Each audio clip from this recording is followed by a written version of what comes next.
वीर भगवान की, परम पूज्य आचार्य भगवान गुरुदेव श्री एकशवड़ विद्यासागर जी महामुनि राज की, मुनि श्री एकशवड़ विमल सागर जी, अनंत सागर जी, धर्म सागर जी आदि समस्त 3,9 करोड़ मुनि राजों की।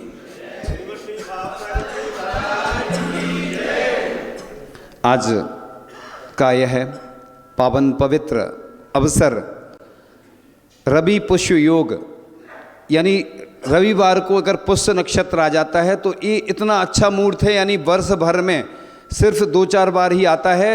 और इस मुहूर्त का एक विशेषता है, यह मुहूर्तों का राजा है। इस मुहूर्त में जो भी काम करना हो, विवाह छोड़कर सब कार्य मतलब अच्छे होते, दीक्षा लेना हो, कोई भी काम की शुरुआत, तो ये नक्षत्र इतना पावरफुल होता है। यानी ये समझ लीजिए आप कि जितने दिन खराब हो, तिथि खराब हो, और भी सब दोष हर लेता है ये। इसलिए पावरफुल मुहूर्त में जो अच्छे काम करे जाते हैं वो सफल होते हैं, स्थायी काम होते हैं। मंदिर के शिलान्यास, वेदी शिलान्यास या दीक्षा, जो भी स्थायी काम होते हैं, बड़े काम होते हैं, अच्छे शुभ कार्य होते हैं, वो सब इस नक्षत्र में किए जाते हैं। तो पंचकल्याणक महोत्सव का पात्र चयन होना है और उसकी भूमिका चल रही है कई दिनों से। प्रतिदिन लोग आते हैं, बताते हैं, बोलते हैं। अब कई बार तो ऐसा होता है नगरों में पंचकल्याणक की तिथि घोषित हो जाती है, लेकिन आचार्य भगवान तुरंत ही भेजते हैं, पहले से नहीं भेजते हैं। बहुत कम ऐसा अवसर होता है, शायद संभवतया कई वर्षों में हमने ऐसा देखा कि शायद पहला ही अवसर होगा कुंडलपुर को छोड़ दें। तो कुंडलपुर की बात अलग थी, उधर पहले से सभी आ गए थे, बड़ा महोत्सव था, तैयारियां चल रही थी।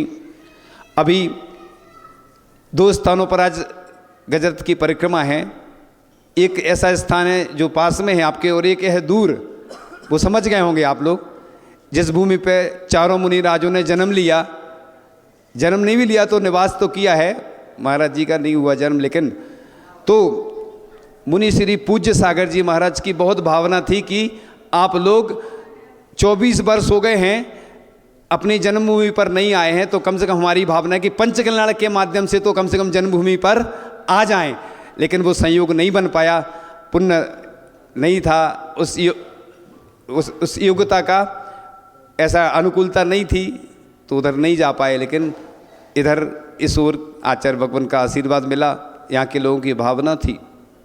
तो पूज्य सागर जी महाराज, जो कि महाराज जी के साथ साधना की, और कहीं भी जब भी ऐसी बात आती थी कि जैसे कोई संघ का विहार करवाना है, तो महाराज जी तो बाद में बने, लेकिन उनकी कैसे वृद्धि हुई उनके पुण्य में आपको बताते हैं। हमने बताया था एक दिन कि पुण्य बढ़ाने के 1008 तरीके हैं। पुण्य बढ़ाने के 1008 तरीके कैसे हैं, तो इकट्ठे तो नहीं बताएंगे, शॉर्ट एंड स्वीट थोड़ा थोड़ा बताते रहते हैं जब जैसी अनुकूलता होती है। तो महाराज जी जब पूजन करते थे तो अच्छी द्रव्य लाते थे, यानी बाजार में जो बादाम अच्छी मिलती थी। और जब भी कोई साधु को आवश्यकता है, कोई आहार की व्यवस्था, पूरे देश में स्थिति ये होती है कि कभी ऐसा काम हो तो सामूहिक में तो सब आ जाएंगे, लेकिन कभी कभी कोई साधु की अस्वस्थता है या कोई विहार चल रहा है तो कोई तैयार नहीं होता है। तो ऐसी जगह वो विहार भी कराते थे, स्वयं भोजन भी बनाते थे और सबको लेके चलते थे। और इतनी अच्छी द्रव्य होती थी कि मंदिर में लोग देखते थे। और जब धूप बनाते थे वो लोग, उस ग्रुप में हम शामिल बाद में हुए, हम इसलिए हमें मालूम है, लेकिन उनके साथ तो हम रहे नहीं। 1999 नवंबर में एक साथ दीक्षा हुई थी जब, तो इस बार रजत दीक्षा दिवस आने वाला है 26 अप्रैल को संभवतः, है ना। 22 अप्रैल को डेट से हुई थी वो तिथि से, तो यहीं पे वो अवसर प्राप्त होगा। तो रजत यानी 24 वर्ष पूर्ण होकर 25वां दीक्षा दिवस आने वाला। तो महाराज जी हमें सबसे पहले आचार्य जी के पास ले गए थे। कहाँ? नेमावर में। हम नेमावर में जब दर्शन करने गए तो वो हमें ले गए, परिचय करवाया, और आचार्य जी के प्रथम बार इतने पास से दर्शन किए थे। और आचार्य जी ने बहुत अच्छा आशीर्वाद दिया था। हमें थोड़ी मालूम था कि आचार्य जी सबको हर लेते हैं, यानी अपने पास अपना बना लेते हैं। उनके पास चुंबकीय व्यक्तित्व है। आचार्य जी के पास जो आता है वो उन्हीं का हो जाता है, बस वो अच्छी निगाह से अच्छे से देख लेते हैं। तो वो नेमावर की ही धरा थी कि वहाँ पर ऐसा संयोग बना।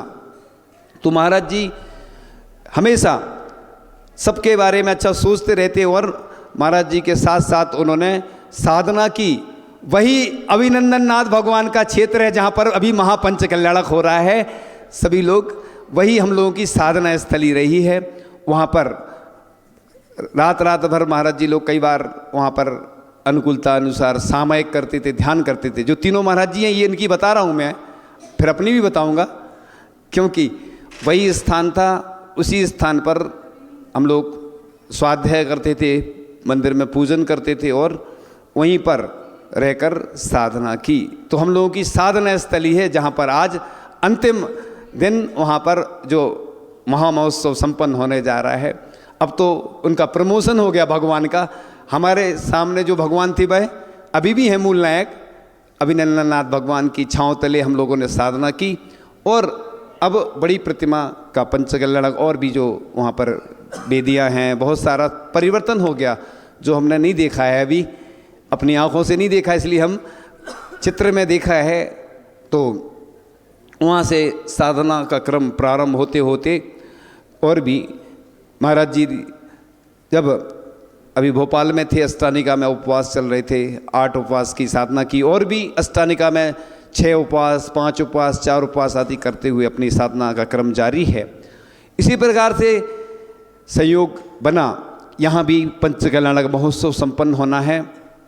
और पात्र चयन जब होता है तो लोग क्या होते हैं, सोचते हैं अरे हमारी स्थिति नहीं है। बाद में जब पंचकल्याणक होता है, जब दूसरों को देखते हैं तो बड़ा पछतावा होता है। हमारे पास कई लोग आते हैं कि महाराज जी हमने थोड़ा सा और बढ़ जाते आगे तो पात्र बन जाती। कितना आनंददायी क्षण होता है। यहाँ पर भी जो पंचकल्याणक संपन्न होना है भाई, ऐसा ऐतिहासिक पंचकल्याणक हो। अभी तक जितने पंचकल्याणक हुए वो तो आचार्य श्री के सामने हुए, सानिध्य में हुए, वो तो हुए ही। लेकिन हमारी तो ऐसी भावना है कि यहाँ का पंचकल्याणक ऐसा हो कि हमने भी नहीं देखा हो आज तक, ठीक है ना। पंचकल्याणक तो बहुत हुए, तो कुछ हट के कुछ नया करोगे तभी तो कुछ अच्छा लगेगा। अपन दूसरों को देख के बस प्रशंसा कर लेते हैं कि उनने किया तो बहुत अच्छा किया, हम भी तो कर सकते हैं, हम क्यों नहीं कर सकते हैं। आप ऐसा क्यों सोचते हैं कि हम नहीं कर सकते हैं। आपके अंदर वह क्षमता है, आप भी कर सकते हैं। इतनी बड़ी समाज मिलकर क्या नहीं कर सकती। एक छोटा सा बालक था, रोड पे सड़क पे एक पेड़ डला हुआ था, लोग आ रहे थे, वो बच्चा हिलाने का प्रयास कर रहा था। छोटा सा बच्चा इतने बड़े पेड़ को कैसे हिलाएगा। एक व्यक्ति ने कार में से देखा कि वो व्यक्ति, छोटा सा बच्चा इतनी मेहनत कर रहा है, चलो अपन भी इसका सहयोग करते। और लोग देखते हुए निकलते जा रहे थे। और जैसे ही वो बच्चे के साथ वो व्यक्ति हुआ तो लोगों ने देखा कि अरे ये पेड़ हटाने का प्रयास कर रहा, तो लोग इकट्ठे होते गए, बहुत सारी भीड़ इकट्ठी हो गई, वो पेड़ हट गया। तो ऐसे ही समाज में होता है कि कई बार कोई काम होता है तो लोग सोचते वो तो कमेटी का काम है, कमेटी सोचती है कि लोग आएंगे कर लेंगे। लेकिन हमने देखा है जब आचार्य श्री बोलते शांति धारा में जिस प्रकार से हाथ लगाते हैं, बूंद बूंद से समुद्र भर जाता है जब मिलकर एक समूह काम करता है। हम तो ये आपको एक बहुत अच्छा मंत्र दे रहे हैं। आज अच्छा नक्षत्र है ना, शुभ नक्षत्र में, कि जब भी कोई अच्छा काम हो तो अनुमोदना जरूर करना। कोई दान कर रहा तो ताली बजाओ, अनुमोदना करो। कोई अच्छा काम कर रहा है, पुरस्कार क्यों दिया जाता है बताओ।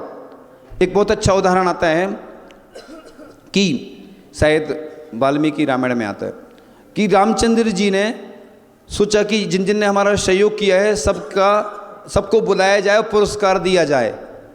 लेकिन क्या हुआ, लिस्ट लंबी थी बहुत सारी, सबका नाम लिया गया, एक नाम छूट गया। वो कौन थे? हनुमान जी। अब लोगों ने सोचा कि समझ में नहीं आ रहा कि हनुमान जी का नाम क्यों छोड़ दिया, सबसे ज़्यादा मेहनत तो उन्हीं ने की। हनुमान जी का नाम छोड़ दिया गया और सबका नाम ले लिया गया। तो फिर अब जब हनुमान जी का छूट गया तो रामचंद्र जी से पूछा कि इन्होंने तो सबसे ज़्यादा मेहनत की, सबसे ज़्यादा काम किया, इन्हीं का नाम क्यों छोड़ दिया आपने। तो रामचंद्र जी ने जो जवाब दिया बड़े गौर से सुनने लायक है। रामचंद्र जी ने कहा कि मैं हनुमान का ऋण कभी नहीं चुका सकता हूँ, क्योंकि उसने जो मेहनत की मैं उसका उपकार छोटे से पुरस्कार या छोटे से सम्मान से चुका ही नहीं सकता हूँ। इसलिए ऐसा नहीं सोचो कि मैं मेहनत कर रहा हूँ, मैं प्रतिदिन पूजन कर रहा हूँ, अभिषेक कर रहा हूँ, कितनी मेहनत करता हूँ, मुझे कभी सम्मान नहीं किया गया। सम्मान तो किया जाता है, समाज की औपचारिकता रहती है। व्यक्ति दूसरे को रसगुल्ला खिलाता है तो उसके हाथ में मीठा लग जाता है, किसी को तिलक लगाते तो सबसे पहले अपन अपने हाथ में क्या लगता है, चंदन, चंदन अपने हाथ में लगेगा, उसके में बाद में लगता है। अपना कार्य स्वयं में सम्मान है, इसलिए बूंद बूंद मिलकर के सागर बनता है। आपने देखा तिनके तिनके जोड़ करके रस्सी बनाई जाती मोटी, उससे हाथी भी बांधा जाता है। कलऊ एकता बलम, कली का आलम है, एकता ही बल है। जैसे सम्य शेखर जी के लिए सभी ने मिलकर काम किया, संथारा के लिए सब मिल गए थे, तो देखो कोर्ट को भी अपने पक्ष में आदेश देना पड़ा। इसी प्रकार से सम्य शेखर जी का जो स्थिति है वो अलग बात है, लेकिन फिर भी एकता तो दिखाई दी। तो हम लोग क्यों जातिवाद में पढ़ करके सब अलग अलग बांट लेते हैं अपने आप को। ये जातिवाद सबसे ज़्यादा खतरनाक शब्द है। हमने देखा जब दिगंबर जैन धर्म में कि लोग बताते हैं, हम उसके बारे में व्याख्या नहीं करेंगे, आप संकेत में समझ जाएंगे। इस मैटर को ज़्यादा खोदना नहीं है, सिर्फ अपन लोग जैन हैं, सिर्फ दिगंबर जैन। बस आज से बस एक संकल्प ले लो कि हम तो बस सच्चे देवसास गुरु के भक्त हैं, और भक्त पर भक्त बनकर, भगवान के भक्त बनकर, देवसास गुरु के भक्त बनकर, पंच परमेश जी के भक्त बनकर हम सहयोग करेंगे अनुष्ठान में। एक अनुष्ठान ना तो निर्वाणा का है, ना तुलसी नगर का है, पूरे समाज का है, पूरे विश्व का है। अपन लिखते हैं ना विश्व शांति महायज्ञ, ऐसा इस भावना से जब काम करेंगे, जुड़ेंगे, तो सब लोग पात्र बनेंगे। और पात्र सिर्फ राशि से नहीं बनाया जाता, ये तो अनुष्ठान होते हैं, आप लोग जानते हैं कि ये निमित्त होते हैं। हम तो ये कहते हैं कि भले ही छोटे से पात्र बनना, बड़े बनने की क्षमता नहीं है, लेकिन पात्र बन करके एक आनंद लेना। आप लोगों ने वो क्षण नहीं देखे होंगे, हमने जब आचार्य भगवान के साथ रहते थे और पंचकन्या होती थी, तो जब पहले की बात बता रहा हूँ, काजल लगता था पहले। वो काजल क्या कहलाता हम आपको बता देते हैं। नेत्र उन्मीलन क्रिया होती केवल ज्ञान कल्याण के दिन, तो काजल वो गंधोदक है वो, क्योंकि 108 बार मंत्र से पढ़ के सोने की सलाई से चांदी की उसमें उसको घुमाया जाता है, 108 बार पढ़ के मंत्रित हो जाता है वो। अब वो काजल भगवान को केवल ज्ञान होने से पहले नेत्र उन्मीलन क्रिया की जाती है। सूर्य मंत्र होता है, चंद्रकला मंत्र, प्राण प्रतिष्ठा बोलती है, उस दिन भगवान पूज्य बन जाते हैं, तो भगवान का नेत्र उन्मीलन क्रिया की जाती है। तो आचार्य जी काजल समझ के नहीं लगाते थे, आचार्य जी अपने आंखों में भी लगाते थे, वो गंधोदक समझ के कि भगवान के जिस प्रकार से केवल ज्ञान हो रहा है उस प्रकार से हमें भी केवल ज्ञान हो जाए, ये भावना रहती। लोग समझते काजल काजल। तो आचार्य जी से एक बार हम गौर जामर, हमने कहा आचार्य जी आप लगा दो हमारी आंखों में। आचार्य जी पहले मुनि महाराजों को लगाते थे, फिर बड़े बड़े पात्रों को लगाते, फिर देखा कि बहुत सारे लोग होने लगे, समस्या आने लगी और काजल की इतनी डिमांड होने लगी, तो अब काजल की क्रिया बंद कर देगी, अब केसर से होने लगी। तो आचार्य जी से कहा, आचार्य जी बोले कि नहीं नहीं हम नहीं लगाएंगे। हमने कहा आचार्य जी हम नेमावर में नहीं थे, पहले की खाते गांव में हुआ था पंचकन्या उस समय, जब गौर झामर के पहले, तो हमने कहा वहाँ नहीं थे। तो आचार्य जी के हाँ जो नहीं थे वो बुला लो। तो 8 महाराज जी थे, 6 हम लोग उस समय 6 थे, और चंद्रप्रभु सागर जी भी निस्सागर जी संभवतः थे शायद। तो 8 महाराज जी को आचार्य जी ने अपने उससे लगाया। तो ये पवित्र क्रियाएं जब होती हैं तो उस समय सिर्फ बड़े बड़े पात्रों को अंदर रहने दिया जाता, बाकी सबको अलग कर दिया जाता है। तो ऐसी क्रियाओं को जो भगवान की प्राण प्रतिष्ठा जिन मंत्रों के द्वारा होती है, उन क्रियाओं में शामिल होने का जो अवसर प्राप्त होता है महापात्रों को होता है। और जब और लोग देखते हैं तो मन में विकल्प आता है, क्योंकि हमने देखा है बहुत सारे ऐसे लोग हैं जिनके पास इतना धन रहता है, लेकिन वो चले जाते हैं ऊपर छोड़ के, दूसरे लोग उपयोग करते, पाप के कार्यों में उपयोग होता है, लेकिन पात्र नहीं बन पाते। आज देखो लोगों के पास कितना धन बढ़ता जा रहा है, बढ़ता जा रहा है, लोगों की उम्र बढ़ती जा रही है, पाप भी बढ़ता जा रहा है, लेकिन पुण्य नहीं बढ़ रहा।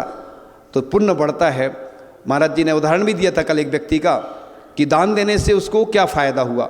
ऐसे हमारे पास बहुत सारे हैं 10-20 उदाहरण, कि जिन्होंने आचार्य श्री के चातुर्मास का कलश लिया, उनकी क्षमता नहीं थी, उन्होंने सोचा कि ज़मीन निकाल देंगे, लेकिन बाद में यह हुआ कि एक ज़मीन और खरीद ली गई और दान का पैसा पूरा चुका दिया। प्रतिमा ली बड़ी बड़ी, तो कह रहे महाराज जी हमारी स्थिति नहीं, लेकिन भावना बहुत है, और धीरे धीरे फिर उन्होंने कर दिया पूरा।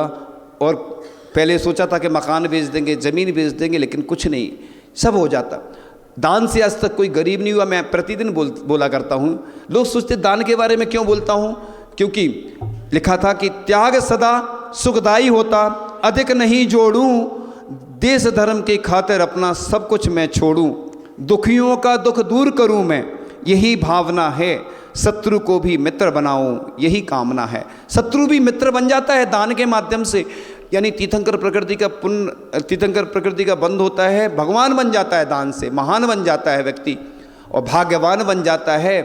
इसलिए अगर अपनी क्षमता नहीं है तो कोई बात नहीं, लेकिन जिसकी क्षमता है वो क्षमता को छिपाते हैं तो वो बीमारियों में चला जाता, अन्य कार्यों में पैसा चला ही जाएगा। तो इसलिए ऐसे पुण्यशाली भाग्यशाली अवसर आते हैं। लोग सोचते हैं, कई लोग तो पात्र चयन में आते नहीं हैं, मालूम क्यों नहीं आते, कि बोली लेना पड़ेगी। तो ऐसे लोग अपने आप का जो भाग्य जगना था वो उनका भाग्य रुक जाता है। हम तो कहते हैं कि भले ही तुम्हारी शक्ति नहीं हो, जितनी शक्ति हो उतना जरूर देना। देखो, इसलिए ऐसा नहीं सोचें कि सिर्फ बड़े बड़े ही पात्र बनेंगे। इसलिए देखो, सबको अवसर मिल जाता है। इस अपन सब बाधाएं दूर हो जाती, अपनी अपन अनुष्ठान करते हैं उसके माध्यम से जितनी परेशानियां सब दूर हो जाती।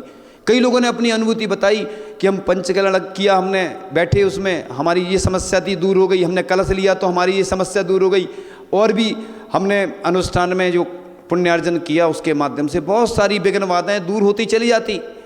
लोगों ने बताया कि जैसे ही मुनिराज के हमारे घर में चरण पड़े तो हमारा वो काम रुका था वो हो गया। कई लोगों ने बताया ऐसे। आपको एक साथ सुनने को मिलेगी अनुभूतियाँ, लेकिन एक बार में एक ही व्यक्ति का उदाहरण अपन दे पाते हैं। तो बस वो उदाहरण तो हमारा प्रसिद्ध है, हम रोज़ सुनाते हैं और हमारी भावना भी रहती है कि अच्छा उदाहरण है तो सबको सुनाना चाहिए, भले ही प्रतिदिन सुनाया जाए। छोटी सी चिड़िया थी, जंगल में आग लग गई, बूंद बूंद करके पानी ला रही थी, बुझाने की कोशिश में लगी हुई थी। इतने में जंगल के पशु पक्षियों ने चिड़िया से कहा, तू मूर्ख है क्या, कुछ बूंद पानी से आग बुझेगी क्या? तो चिड़िया ने जवाब दिया, आग बुझे या ना बुझे, जब भी इतिहास लिखा जाएगा मेरा नाम आग जलाने वालों में नहीं बुझाने वालों में आएगा। तो आप भी भले ही कम हैं लेकिन दम हैं। हम कम, क्वांटिटी क्वालिटी में अंतर होता है। देखो, जो क्वालिटी वाले होते वही लोग अच्छे कार्यों में भाग ले पाते। इसलिए तो पात्र बनाए जाते, पात्र चुना जाता है। अगर मान लो सबको बना दिया जाए तो महत्व ही नहीं रहेगा। इसलिए ये भाग्यशाली लोगों को ऐसे अवसर मिलते हैं। पुण्यशाली सौभाग्यशाली ही व्यक्ति अच्छे कार्यों में लग पाते हैं। हम हमेशा बोलते हैं कि पुण्य कमाने के लिए भी पुण्य की आवश्यकता होती, जैसे व्यापार करते पूंजी की आवश्यकता होती। हमने देखा है कई लोग हमारे पास आते हैं, महाराज जी हमें दान देना, ये करना, आहार देना, नहीं दे पाते, कर्म के उदय आते। एक व्यक्ति है झांसी के पास, सुना था कि वो व्यक्ति प्रतिदिन मंदिर जाता लेकिन अंदर नहीं जा पाता दर्शन करने, बाहर से लौट के आ जाता। कई लोग संवेद शेखर जी जाते, वंदना नहीं कर पाते।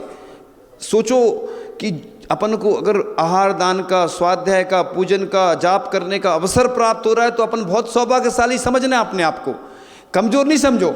अपना जैन दर्शन कहता है अपने आप को अपन कमजोर क्यों समझो। देखो, मेंटेलिटी जैसी हो जाती वैसे ही काम होता है। आप अपने आप को आज से सोचो मैं बीमार हूँ तो आप बीमार हो जाओगे।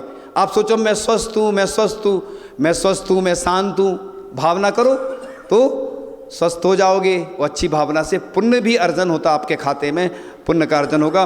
तो एक हमने कहा था कि सबको कल आना है, सबको है ना। पहले दोपहर में था, फिर सुबह से हो गया। अब सुबह लोगों को काम तो रहते, लेकिन सबको खबर कर देना, चूल से निमंत्रण है कल सबका, ठीक है। भगवान के दरबार में हम बुला सकते हैं आपको। देखो, हमारे पास और व्यवस्था नहीं है, हम तो भगवान का गंदुदक ही दे सकते हैं आपको। भगवान के यहाँ निमंत्रण देते हैं।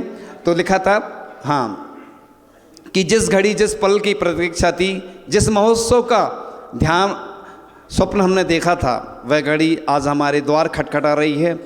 हम उस घड़ी उस पल के लिए आतुर हैं। पाषाण से परमात्मा की यात्रा, प्राण प्रतिष्ठा, विश्व शांति महक आपको उछलते हुए हृदय से आमंत्रित करते हैं। भगवान के गौरव का अनुभव कर रहे हैं। और ये किसी ने लिखा था कि यह ऐतिहासिक क्षण आप लोगों के लिए लाभदायी रहे।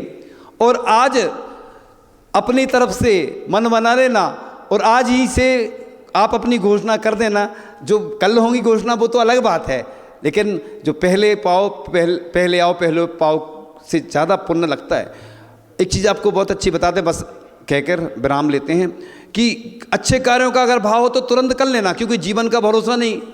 आप सोचते रहो और ऊपर चले जाओ, नहीं तो कोई भरोसा थोड़ी जीवन का। कर लो सो काम और भज लो सो राम, वहीं से करें, दूर से। तो अच्छे काम के लिए सुबह से शीघ्रम बोलते ना।